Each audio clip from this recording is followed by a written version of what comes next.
नमस्कार and welcome to Bharat affairs. तो जहां ट्रंप आज के टाइम में ईरान के डील को लेकर ज्यादा फोकस्ड है, वहीं यूएस में ट्रंप की जो अप्रूवल रेट है ये 37% तक पहुंच गई, जो अपने आप में एक रिकॉर्ड लो है। क्योंकि पिछले साल दिसंबर की बात करें तो उस टाइम में ट्रंप की जो अप्रूवल रेट थी ये 42% थी, लेकिन इस बार जो अप्रूवल रेट यहाँ पर बताई जा रही है ये 37% तक पहुंच चुकी है। आगे इसको लेकर और भी डेटा हम लोग यहाँ पर रखने वाले हैं, लेकिन ईरान वॉर को लेकर भी ओनली 36% जो अमेरिकन है वो ये मानते हैं कि ईरान के ऊपर में स्ट्राइक्स होनी चाहिए। वहीं 64% वो ये चाहते हैं कि ईरान के ऊपर में स्ट्राइक ना हो, जितना जल्दी हो सके ईरान के साथ में कोई पीस डील यहाँ पर कर ली जाए। और वैसे भी ट्रंप का जो अल्टीमेटम था 13 अप्रैल को दिया गया था ईरान को, अब ये एंड होने वाला है। वैसे इसे एक दिन के लिए एक्सटेंड तो किया गया है, लेकिन ईरान ने साफ साफ ये कह दिया है कि हम लोग अभी यूएस से बात करने के मूड में है ही नहीं। जहां पाकिस्तान एक तरफ एफर्ट्स पे एफर्ट्स लगा रहा है, इवन कि 22 अप्रैल के दिन में इस्लामाबाद में यूएस की डेलीगेशन, ईरान की डेलीगेशन,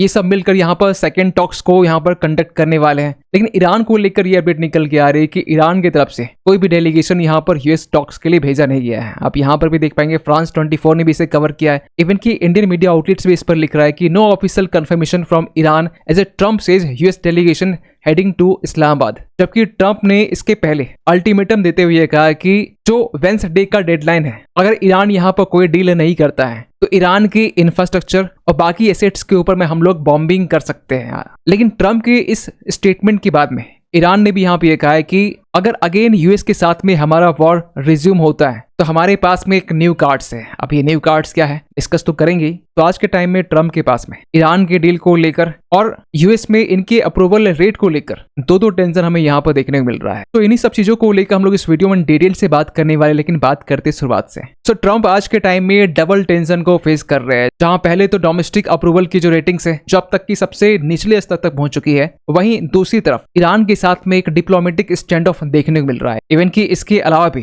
ट्रंप का जो सीज फायर डेडलाइन था वो भी अब खत्म हो चुका है। यूएस में इन्फ्लेशन यहाँ पर बढ़ रहा है और ये सब चीजें ट्रंप के सेकेंड टर्म के लिए एक बैड एक्सपीरियंस जैसा है। जहां पहले अगर ट्रंप की अप्रूवल रेटिंग के बारे में बात करें तो हाल ही में 19 अप्रैल से लेकर 21 अप्रैल के बीच में जो पोलिंग डेटा यहाँ पर कलेक्ट किया गया, इसमें एक सिग्निफिकेंट इरोजन देखने को मिला, खासकर ट्रंप के हनीमून फेज का, जिसमें ट्रंप को चाहने वाले का जो परसेंटेज है ये महज 37% है, जबकि ये पिछले साल दिसंबर के टाइम में 42% था। और डिसअप्रूवल की जो रेटिंग है ये 63% है। यहाँ तक कि 66% जो अमेरिकन है वो ये मानते हैं कि जो ट्रंप है ये गलत दिशा में काम कर रहे हैं। इतना ही नहीं, 63% यूएस के जो एडल्ट्स हैं ये ट्रंप की ओवरऑल परफॉर्मेंस से काफी डिसएग्री करते हैं। इवन कि इनमें से 50% स्ट्रांगली यहाँ पर ट्रंप को डिसअप्रूव करते हैं। और रही बात ईरान के स्ट्राइक को लेकर तो 36% जो अमेरिकन हैं वो ये मानते हैं कि ईरान के ऊपर में स्ट्राइक होनी चाहिए, वहीं 64% यहाँ पर अमेरिकन ये मानते हैं कि ईरान के ऊपर में स्ट्राइक नहीं होनी चाहिए। लेकिन फिर अगर आपका सवाल ये रहता है कि इससे क्या,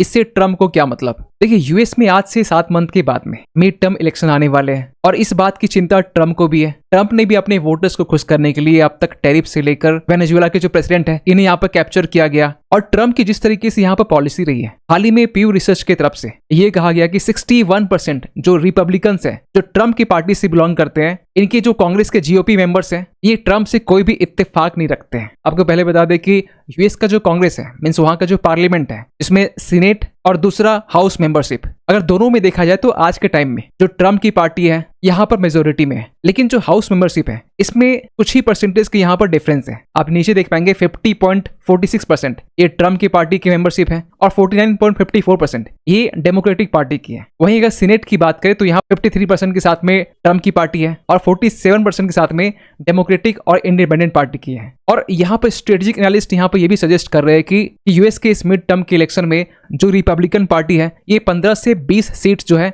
यहाँ पर लूज कर सकती है। और अगर ऐसा होता है ट्रंप जो है ये लैम डक फेज में आ जाएंगे। लैम डक फेज बेसिकली हम लोग भारत में इलेक्शंस के बाद में जो लैम डक सेशन होते हैं उसमें यूज करते हैं। वहीं दूसरी तरफ यूएस ईरान के डील को लेकर यहाँ परेशान है, जिसको लेकर यूएस की तरफ से जो जेडी वेंस है ये पाकिस्तान के लिए रवाना हो चुके हैं सेकेंड राउंड टॉक्स के लिए। जबकि पिछली बार हमने ये भी देखा कि जेडी वेंस टॉक्स को कंक्लूड किए बिना ही टॉक्स को यहाँ पर छोड़ देते हैं, क्योंकि यहाँ पर यह कहा जा रहा है कि यूएस की तरफ से ईरान के ऊपर में मैक्सिमम यहाँ पर प्रेशर डालने की कोशिश की जा रही है, जहां यूएस की प्राइमरी ऑब्जेक्टिव यहाँ पर यह है कि जिस तरीके से JCPOA एग्रीमेंट हुआ था 2015 के टाइम में, joint comprehensive plan of action, जिसमें ईरान के साथ में P5 नेशन भी थे, तो 2018 के बाद में जब ट्रम्प इससे बाहर निकल जाते हैं तो ईरान इसके बाद में अपने न्यूक्लियर इनरिचमेंट को लेकर काम करना स्टार्ट कर देता है। तो यूएस अब यहाँ पे ये चाहता है कि ईरान कंप्लीटली यहाँ पर अपने न्यूक्लियर इनरिचमेंट को यहाँ पर रोक दे और जो इनके पास में इनरिच्ड यूरेनियम है इसे यूएस को ये ट्रांसफर कर दे। इसके साथ साथ यहाँ पर जो एक्सिस ऑफ रेसिस्टेंस है, जैसे कि लेबनान में हिजबुल्लाह या फिर यमन में होथीस, इसे यहाँ पर कंप्लीटली डिसमेंटल करते हैं। और ट्रम्प ने यहाँ पे ये अल्टीमेटम दिया है कि वेंसडे का जो डेडलाइन है इसमें ईरान अगर टॉक्स को कंक्लूड नहीं करता है तो ईरान के इंफ्रास्ट्रक्चर्स के ऊपर में हम लोग बॉम्बिंग कर सकते हैं। वहीं ईरान के स्टांस यहाँ पर यह है कि टॉक्स तभी यहाँ पर कंटिन्यू किए जाएंगे जब यूएस की तरफ से जो नेवल ब्लॉकेड लगाए गए स्ट्रेट ऑफ हॉर्मुज में और 13 अप्रैल के दिन में यूएस के वॉरशिप्स की तरफ से ईरान के जो वेसल्स हैं इन्हें कैप्चर जब किया गया था, जब तक ये चीजें यहाँ से हटाई नहीं जाती है तब तक ईरान इस टॉक्स के लिए तैयार नहीं हो सकता है। इसको लेकर ईरान के जो पार्लियामेंट्री स्पीकर है इन्होंने ये कहा है कि no shadow of talks will occur while the blockade remains. और ईरान के ऊपर में वहां की जो सिविलियन गवर्नमेंट है उनका भी कहने की एक प्रेशर है। जो IRGC है वो ये नहीं चाहती है कि ईरान यूएस के ब्लॉकेड के बावजूद भी यूएस से यहाँ पर डील कर ले, और अगर ऐसा होता है तो ये ईरान के लिए एक नेशनल ह्यूमिलिएशन जैसा होगा यहाँ पर। और इसी के रिस्पॉन्स में ईरान के जो पार्लियामेंट्री स्पीकर है इन्होंने ये कहा है कि हमारे पास में न्यू कार्ड्स है अगर वॉर रिज्यूम्स होता है तो। अब इसको लेकर भी यहाँ पे ये कहा जा रहा है कि ये न्यू कार्ड्स क्या है। तो एक्सपर्ट्स का यहाँ पर ये मानना है कि ये जो न्यू कार्ड है हो सकता है कि ईरान की तरफ से अपने एडवांस्ड स्वार्मिंग ड्रोन बोट्स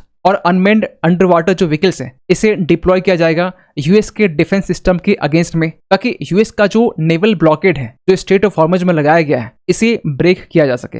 इसके साथ साथ ये भी कहा जा रहा है कि ईरान एटलीस्ट 26 ईरानियन जो शैडो फ्लीट वेसल्स है इसका यूज करने वाला है यूएस ब्लॉकेड को यहाँ पर ब्रेक करने के लिए। एंड मोस्ट पोटेंट कार्ड यहाँ बताया जा रहा है कि ईरान के पास में जो इनरिच्ड यूरेनियम है जो अब तक 60% इसे इनरिच किया गया है, इसे 90% तक इनरिच करके ईरान यहाँ पर यूएस को कंप्लीटली शॉक कर सकता है। खैर जो भी हो यहाँ पर, लेकिन वेस्ट एशिया के इस कॉन्फ्लिक्ट में हमें जुबानी जंग ज्यादा देखने को मिल रही है, जहाँ पर ट्रम्प कुछ और कहते हैं कि हमने ये वॉर जीत लिया है, यहाँ पर ईरान ने सरेंडर कर दिया है। वही ईरान की तरफ से भी काफी यहाँ पर नैरेटिव यहाँ चलाने की कोशिश की जा रही है। और यहाँ न्यू कार्ड्स को लेकर वॉर्न करना ये कहीं न कहीं यूएस का जो अल्टीमेटम है इसे काउंटर करने के लिए यहाँ पर दिया जा रहा है। और कहीं न कहीं इसके जरिए पाकिस्तान को भी यहाँ प्रेशराइज करने की कोशिश की जा रही है कि आप हमारी शर्तों पर यूएस के साथ में मेडिएशन करवाइए, नहीं तो ईरान यहाँ पर पार्टिसिपेट नहीं करने वाला है। वहीं पाकिस्तान की मेडिएशन के लिए एक मैसिव ब्लो है कि ईरान ने यहाँ पर साफ साफ ये कह दिया कि इस्लामाबाद में यूएस के साथ में टॉक्स करना हमारा अभी कोई भी प्लान नहीं है। अब इसको लेकर पाकिस्तान भी परेशान है, क्योंकि पाकिस्तान की जो LNG सप्लाई है